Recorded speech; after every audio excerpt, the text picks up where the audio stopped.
Umiiyak ang bagong silang na sanggol nang matagpuan sa comfort room ng isang gasolinahan sa Barangay Malaya, Quezon City noong February 9. Nilapag lang ang bata sa sahig ng CR na tanging karton lang ang sapin.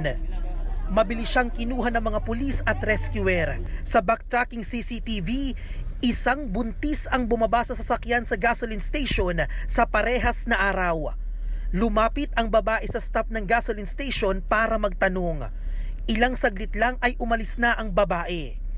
Hindi na nakuhanan pa sa CCTV ang mga sumunod na pangyayari.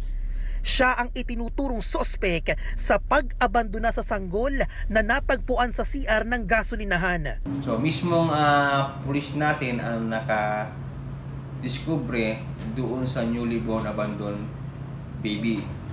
So mabuti na lamang at ang ating kapulisan ay nakita agad yung bata at na-rescue yung bata. Posible raw na nanganak ang buntis sa loob ng comfort room.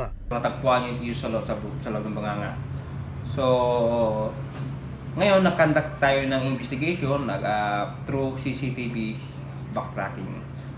So sa CCTV backtracking na-identify natin doon kung sino itong mga suspect. Pero itong suspect natin ay mismo nanganak mismo sa loob ng comfort room.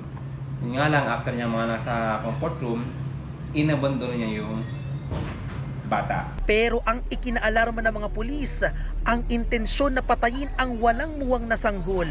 Binusalan kasi ng tissue ang baby. Because the moment na nilagyan mo ba naman ng tissue sa loob ng bunganga, anong purpose nito, di ba? So pwedeng mamatay yung bata. Sa ikinasang hot pursuit operation ng mga pulis, natunton at naaresto ang mga nasa likod ng pag-abandona. Nagresulta ng pagkaka-aresto ng dalawang babae at isang lalaki, particularly sa Antipolo, Rizal. Ang kasama ng nanay ay yung kasama ngayon na naaresto namin, isang lalaki at isang babae na medyo may edad na. Yes, may relationship. Ano yung relasyon nila? Hindi ko masabi kung anong relationship kasi ayaw mabigay ng statement ng tatlo. Okay. So naniniwala ako na kapamilya niya yung dalawa. Tumanggi namang magbigay ng pahayag ang pamilya ng sospek. Nakatakdang i-turn over ang sanggol sa pangangalaga ng DSWD.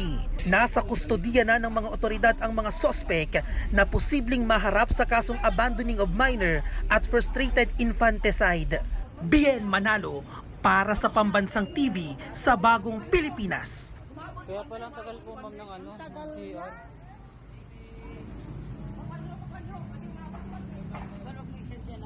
Ano lang po sa tiyo, sir.